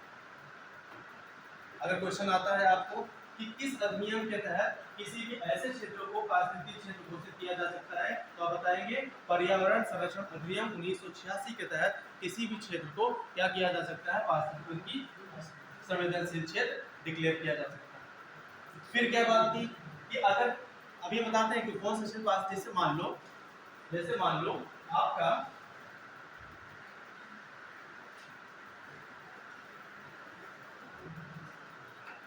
अभी महाराष्ट्र चल रहे थे, कहीं और चले थे, महाराष्ट्र वाले पता लगा दौड़ा में मारने लगे, ठीक है, महाराष्ट्र वाले बोले धोनी से नाराज बहुत ज्यादा हो चुके हैं आप, अब हम चलते हैं उन्हीं के पड़ोसी नीचे कर्नाटक, वहां चले भाई भी महाराष्ट्र की बात बार बार चल रही है, अब कर्नाटक चले।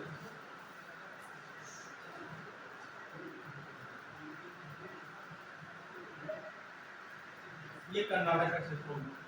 कर्नाटक में एक नेशनल पार्क है बांदीपुर, क्या है, बांदीपुर, उसका नाम क्या है, बांदीपुर, बांदीपुर नेशनल पार्क।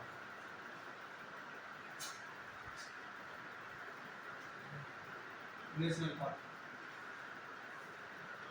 ठीक, कहाँ पे है ये, कर्नाटक में है, कर्नाटक में, इसका नाम क्या है, बांदीपुर,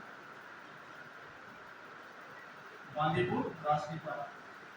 अगर मान लो हम ये बोला गया कि भैया बांदीपुर राष्ट्रीय पार्क को क्या बोला जा रहा है कि पारिस्थितिक संवेदनशील क्षेत्र बोला जा रहा है, इसे पारिस्थितिक संवेदनशील क्षेत्र डिक्लेयर करना है कि इसे क्या बोला, मतलब कि इसे संवेदनशील बनाना है। संवेदनशील बनाओ तो कितना बनाओ, कोई दायरा तो होगा, कोई एक दायरा होगा ना, कितना संवेदनशील क्षेत्र, तो संवेदनशील क्षेत्र कितना बनाने का दायरा है, तो ये अगर मान लो बांदीपुर नेशनल पार्क है, यही लिखा है, तो इस बात जैसे ये कोई, जैसे मान लो यहाँ बांदीपुर नेशनल पार्क है, ये कुछ क्षेत्र बांदीपुर नेशनल पार्क है, तो इसके 10 किलोमीटर क्षेत्र तक, कितना, 10 किलोमीटर, यहाँ से 10 किलोमीटर क्षेत्र तक इसे क्या किया जा सकता है, इसे इको सेंसिटिव जोन में डिक्लेयर किया जा सकता है, घोषित किया जा सकता है। ये जो 10 किलोमीटर की बात निकल के आई, एक किसके तहत आई, wild life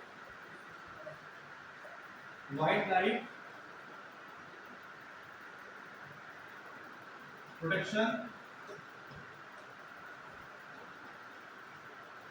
action plan 2002 to 2016, अब ये बता देते हैं। ये जो किसी भी क्षेत्र के, किसी भी नेशनल पार्क या वाइल्ड लाइफ सेंचुरी या कोई वन्य जीव अभ्यारण्य के 10 किलोमीटर क्षेत्र तक हम क्या डिक्लेयर कर सकते हैं, इसे इको सेंसिटिव जोन जो डिक्लेयर कर सकते हैं। 10 किलोमीटर जो रेंज आया है वो आया है वन्य जीव संरक्षण कार्य योजना 2002 से 2016, ठीक है, इसके तहत wild life protection action plan 2002 के तहत वन्य जीव, इसे लिखेंगे वन्य जीव संरक्षण कार्य योजना 2002 इसलिए लिख रहे हैं कि जो वन्य जीव संरक्षण कार्य योजना पहली जो स्टार्ट हुई थी 1983 में स्टार्ट हुई थी। दूसरी एक वन्य जीव कार्य संरक्षण योजना है जो 2002 में शुरू हुई।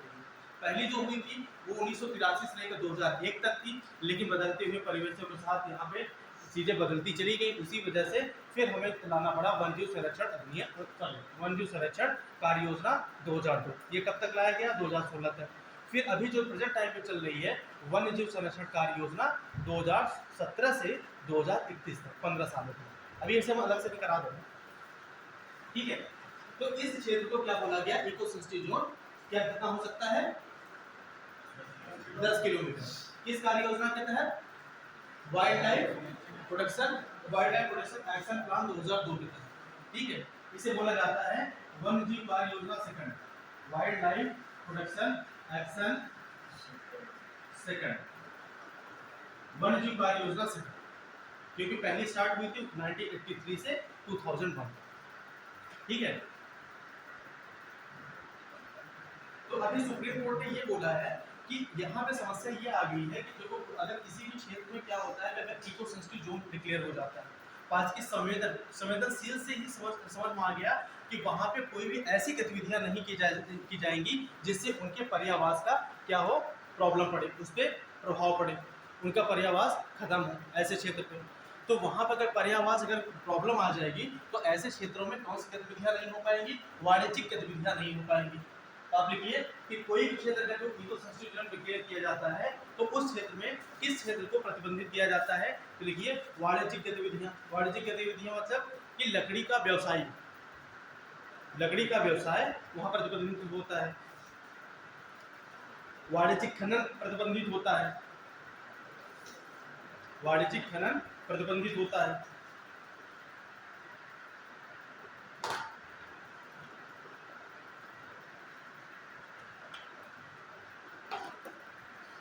वाणिज्यिक खनन प्रतिबंधित होता है। और कोई भी ऐसा चीज जो क्या करता है कि धुआं उत्पन्न करता हो, ठीक है, ऐसे चीजों को वहां पे, ऐसे उद्योग को, ऐसे वर्ग को, कार्य को वहां पे प्रतिबंधित किया जाता है। क्योंकि ऐसे जो हानिकारक जो धुएं होते हैं आपके, वो क्या प्रॉब्लम करते हैं कि वो वहां पे उनके जो बायोडाइवर्सिटी होती है, जैव विविधता होती है, उसका क्या करते हैं, वो ह्रास करते हैं, ठीक है, उसे क्या करते हैं, न्यून बनाते हैं। तो ऐसी गतिविधियां वहां पे पूर्ण रूप से प्रतिबंधित होती हैं इस इको सेंसिटिव जोन में 10 किलोमीटर के दायरे के अंतर्गत। और दूसरा किस लिए होता है, ये 10 किलोमीटर क्षेत्र किस लिए होता है, क्योंकि ये कौन सा क्षेत्र हो गया, ये कोर रीजन हो गया। क्या हो गया, ये कोर रीजन हो गया, कोर क्षेत्र हो गया। कोर को हिंदी में सीधा कोर ही लिखेंगे आप, कोर क्षेत्र। किसी भी बायोस्फीयर के 3 रीजन होते हैं ना, एक होता है कोर क्षेत्र, दूसरा होता है आपका बफर क्षेत्र, तीसरा होता है संक्रमण क्षेत्र, जिसे बोला जाता है core region, buffer region, transition region. 3 region होते हैं। कोर रीजन में कोई भी ह्यूमन एक्टिविटी क्या होती है, उसमें अवैध होती है, कोई भी ह्यूमन एक्टिविटी नहीं हो सकती। बफर जोन में क्या हो सकता है, एजुकेशनल एक्टिविटी हो सकती है, और क्या हो सकती है, रिसर्च सेंटर हो सकता है। तीसरा क्या हो सकता है कि वहाँ पे आप क्या कर सकते हो, क्रॉप भी कर सकते हो, जिसे सस्तीकरण बोलते हैं। वहाँ पे क्या हो सकते हैं कि आप सेटलमेंट कर सकते हो, और वहाँ पे क्या कर सकते हो, एजुकेशन ट्रेनिंग भी दे सकते हो, मतलब प्रशिक्षण दे सकते हो, और वहाँ पे रिसर्च भी कर सकते हो, और साइंस और टेक्नोलॉजी का उपयोग करके वहाँ पे चीज़ें बना करके होटल भी बना सकते हो, जिसकी वजह से उसका, या वहाँ रिजॉर्ट भी बना सकते हो, या वहाँ पे कोई अनुसंधान बना सकते हो। वो किस क्षेत्र में होता है, ट्रांजिशन जोन में होता है। वो आगे हम पढ़ाएंगे बायोस्फीयर रिजर्व के बाद। तो ऐसे क्षेत्रों में ये कोर क्षेत्र हो गया। 10 किलोमीटर बनाने का उद्देश्य ये था कि अगर कोई भी यहाँ गतिविधियाँ चलाई जाए, हमने देखो 3 ही गतिविधियाँ, हमने कुछ गतिविधियों का भी मैंने बोला कि ये बैन है, लेकिन विनियमित किसे की जाती है, अब उसी में एक पॉइंट डालिए, विनियमित की जाने वाली, रेगुलेट की जाने वाली गतिविधियाँ जो परमिशन, विनियमित मैंने इसलिए बोल दिया कि ये परमिशन से होगी, लेकिन यहाँ पे क्या होगा, परमिशन लेना पड़ेगा। परमिशन हो जाएगा तो परमिशन के बाद वो गतिविधियाँ स्टार्ट हो जाएगी। देखिए क्या किया जा सकता है, वृक्षों को काटना, इस इको सेंसिटिव जोन में क्या किया जा सकता है, 10 किलोमीटर दायरे के अंदर वृक्षों का काटना, जिसे विनियमित किया जाता है। विनियमित मतलब आपको ये गतिविधियाँ तभी होंगी जब आप परमिशन दें। जल्दी जल्दी लिखिए, टाइम हो रहा है। वृक्षों का काटना, दूसरा प्राकृतिक जल का संचयन, प्राकृतिक जल का संचयन, वृक्षों का काटना, प्राकृतिक जल का संचयन। तीसरा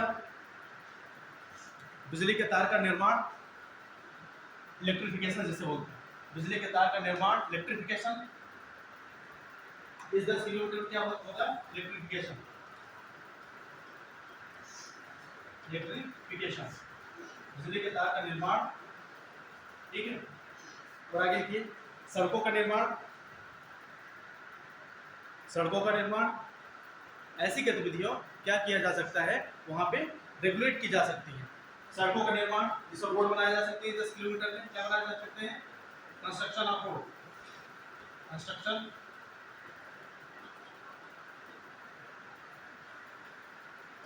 रोड का कंस्ट्रक्शन किया जा सकता है, सड़कों का निर्माण, ठीक है। अब लिखिए आगे, कौन सी विधियां अनुमति होती है, हमें सबके लिए वो अनुमति होती है।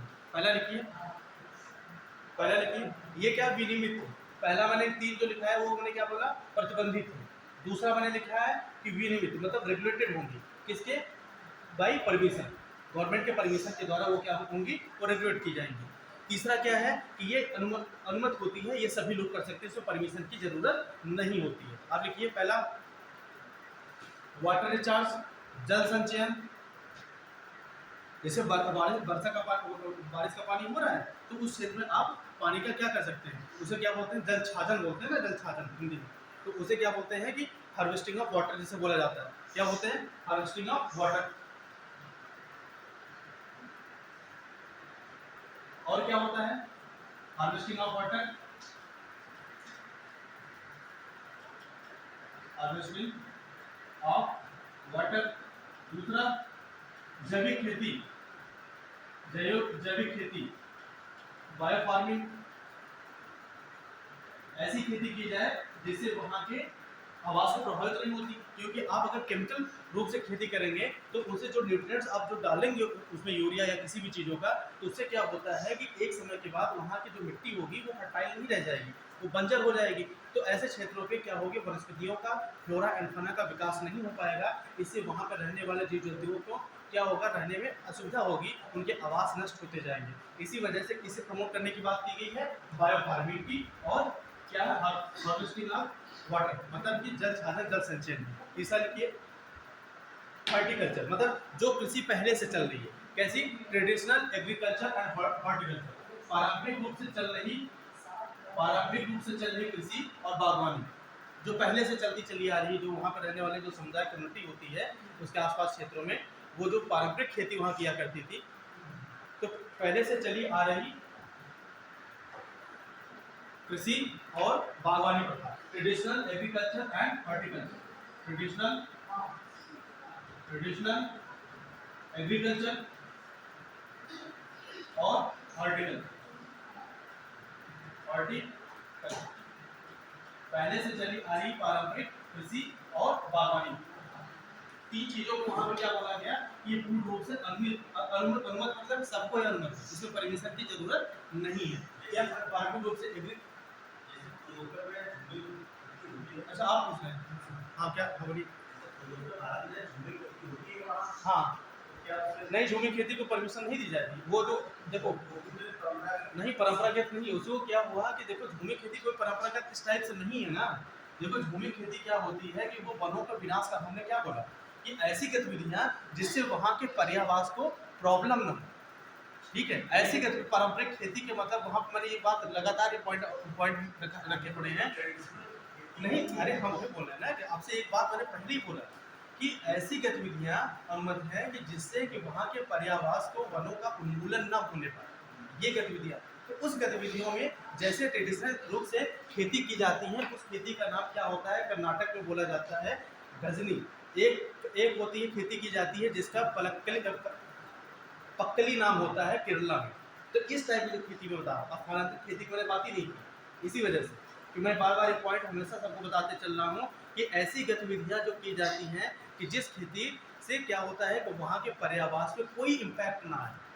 तो इस प्रकार के जो पारंपरिक खेती की जाती थी, जैसे मान लो कि आप कंदमूल लगा देते हो, आप क्या होते हैं छोटे आप बाढ़ लगाते हो, बाढ़ लगा के उसको घेरा लगाते हो, घेरा लगा के वहाँ पे कोई बागवानी खेती करते हो, ऐसी खेती की बात है। स्थानांतरित खेती, झूम कृषि की बात नहीं की है, जो असम के रीजन में, नागालैंड के रीजन में झूम कृषि बहुत ज़्यादा प्रचलित है, उसकी बात नहीं है। इसलिए बार बार बोल रहे हैं कि उस क्षेत्र में पर्यावास में दिक्कत ना आने पाए, इस प्रकार की जो पारंपरिक और एग्रीकल्चर जो गतिविधियाँ की जाती हैं, ठीक है। अब देखो यहाँ पे एक समस्या और आ गया, एक समस्या ये आ गया कि हाँ अभी ये लिखिए, सुप्रीम कोर्ट ने भी आदेश दिया है, और ये लिखिए सुप्रीम कोर्ट ने भी हाल ही में आदेश दिया है कि जो ऐसे क्षेत्र, जैसे मान लो कि कोई भी इको सृष्टि जोन है वो शहरी क्षेत्र पर रहा है। अब शहर क्षेत्र में भाई 10 किलोमीटर पॉसिबल तो नहीं है, पॉसिबल तो नहीं हो रहा है ना 10 किलोमीटर, तो वहाँ इतना सिस्टम बना दिया जाए, क्योंकि 10 किलोमीटर क्षेत्र में रहने वाले आवासी भी लोग आ जाएंगे, उनकी आजीविका पर प्रभाव पड़ने लगेगा, उन्हें धन कहाँ से मिलेगा? अगर उन्हें धन नहीं कमाएंगे, पैसा नहीं कमाएंगे, आय नहीं कमाएंगे, तो उनका जीवन खर्चा कैसे चलेगा? इससे आजीविका प्रभावित हो जाएगी। तो उन्होंने कहा चलो ठीक है 10 किलोमीटर नहीं, 10 किलोमीटर ये मैंडेटरी नहीं है, मैंडेटरी अनिवार्य नहीं है, ये 10 की जरूरत पड़ेगा 10 किलोमीटर से कम भी किया जा सकता है, और जरूरत पड़ेगा तो 10 किलोमीटर से ये अधिक किया जा सकता है। लेकिन सुप्रीम कोर्ट ने अभी 2023 में भी जनवरी में हाल ही बोला है कि किसी भी ऐसे नेशनल पार्क और वन्यजीव अभ्यारण्य के चारों तरफ अगर हम किसी को क्षेत्र को इको सेंसिटिव जोन बना रहे हैं तो हम 1 किलोमीटर का जो क्षेत्र होगा वो क्या करेंगे, अनिवार्य कर देंगे। क्या करेंगे, अनिवार्य, मैंडेटरी कर देंगे। उन्होंने इस बात को मैंडेटरी किया कि 1 किलोमीटर का जोन नेशनल पार्क या बर्ड सेंचुरी या कोई भी अभ्यारण्य हो, उसका 1 किलोमीटर का जो जोन होगा वो क्या होगा, वो मैंडेटरी होगा। ये भी सुप्रीम कोर्ट ने हाल ही 2023 में जनवरी में ये उन्होंने बोला है। और दूसरा उन्होंने बोला है कि अभी जल्द से ही जल्द 21 नेशनल पार्कों को इको सेंसिटिव जोन के दायरे में लाया जाए। 21 नेशनल पार्कों को इको सेंसिटिव जोन के दायरे में लाया जाए।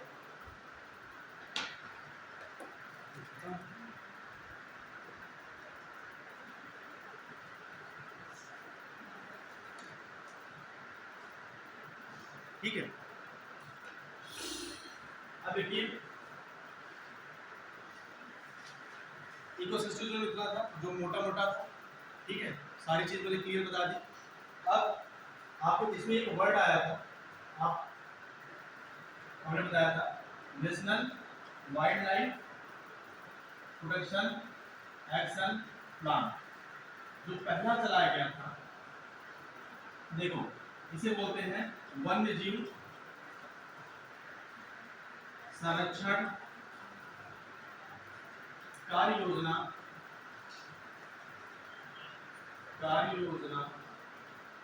1983 टू 2001 ये चली। क्या हुआ था कि 1972 में वाइल्ड लाइफ प्रोटेक्शन एक्ट आया था और 80 में फॉरेस्ट कंजर्वेशन एक्ट आ गया था, और 83 का समय अब आ चुका था कि अब धीरे धीरे क्या हो रही थी कि यहाँ पे अवैध व्यापार इन वन्यजीवों का बढ़ना स्टार्ट हो गया था। इनके ऊपर कोई भी योजना, कोई प्लान नहीं, अधिनियम तो बन गए थे लेकिन कोई कार्य योजना नहीं बन रही थी। जैसे क्लाइमेट चेंज के लिए राष्ट्रीय कार्य योजना आई थी 2008 में, याद है कहीं, national action plan on climate change 30 जून 2008 बुलाया गया, उसमें 8 प्लान तैयार किए गए। उसी ऐसे ही समझ लो कि एक कार्य योजना तैयार हुई 1983 से 2001 तक, इस 17-18 सालों में, कि हम क्या करेंगे कि वाइल्ड लाइफ को बचाने के लिए हम एक एक्शन प्लान तैयार करेंगे। फिर उसके बाद दूसरा एक्शन प्लान आता है national wild life action plan second. ये कब स्टार्ट होता है, 2002 से लेकर के 2016 तक आता है। क्यों भाई दूसरी लाने की जरूरत पड़ी, दूसरा लाने की जरूरत क्यों पड़ी? क्योंकि आप देख रहे हो कि बढ़ती हुए समय के साथ, जब आपका समय 1981 का दौर था, इसमें पॉपुलेशन कितनी हुआ करती थी, लगभग 68 करोड़ के आसपास पॉपुलेशन थी। लेकिन जैसे आप आते हो 1991, फिर क्रॉस करते हैं 2001, यहाँ पे आपकी जो पॉपुलेशन आती है कितनी हो जाती है, 102 करोड़, कितनी पॉपुलेशन होती है। अब यहाँ से 68 करोड़ से बहुत ज्यादा इंक्रीमेंट हो गया पॉपुलेशन, जगह तो सीमित हो गई, जगह तो वही, लेकिन पॉपुलेशन में क्या हो गया, ग्रोथ हो गया। पॉपुलेशन में जब इतना ग्रोथ हो गया, इस ग्रोथ होने की वजह से क्या हुआ कि यहाँ पे जनसंख्या का दबाव बहुत ज्यादा पड़ने लगा। यहाँ पे क्या हुआ, जनसंख्या दबाव बहुत ज्यादा हुआ, जनसंख्या दबाव। अब जब किसी भी क्षेत्र पे जनसंख्या दबाव, ह्यूमन प्रेशर बहुत ज्यादा हो जाता है, तो वहाँ पे क्या होती है कि चीजें, बहुत सी चीजें अवैध रूप से चलने लगती हैं।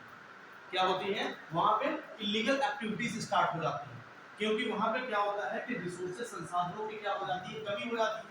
जब संसाधनों की कमी हो जाएगी, उस कमी हो जाने के बाद से क्या होता है कि वहाँ पे इलीगल एक्टिविटी बढ़ने के चांसेस ज़्यादा बढ़ जाते हैं।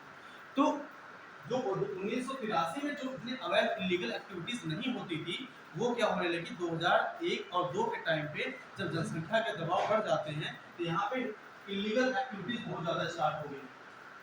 इलीगल मतलब क्या होगा, अवैध रूप से कार्य, इलीगल एक्टिविटी। इसका मतलब क्या हुआ, इलीगल एक्टिविटी मतलब अवैध रूप से, इलीगल रूप से क्या होने लगा, यहाँ पे वन्य जीवों का व्यापार होने लगा, ट्रेड होने लगा। क्या होने लगा, व्यापार होने लगा। चमड़े के उद्योग में पता लगा खाने निकाल के बेची जाने लगी। इंडस्ट्रियों में सबसे ज़्यादा पता लगा कि वहाँ पे यहाँ पे जो आपके शेर होते हैं उनके ऊपर की खाने निकालने जाने लगी, हाथियों की सूंड निकालने जाने लगी। राइनोसोरस जो होता है, राइनोसोरस जो सींग होती है, उसके चमड़े और उसके सींग निकाल के बेचे जाने लगे।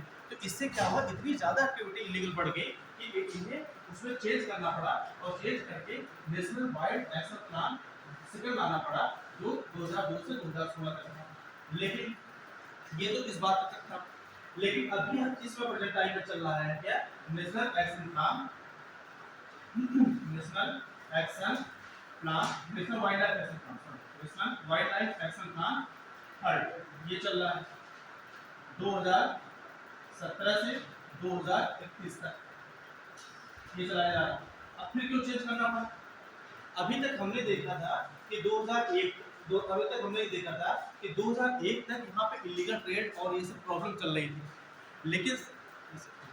लेकिन क्या हुआ कि समय के बढ़ते हुए समय के साथ हमने क्या किया कि अपने आप को कल अगले क्लास बताते हैं, ठीक है, क्योंकि टाइम चाहिए इसके लिए, ये प्रेजेंट टाइम का क्वेश्चन इसी पे आएगा।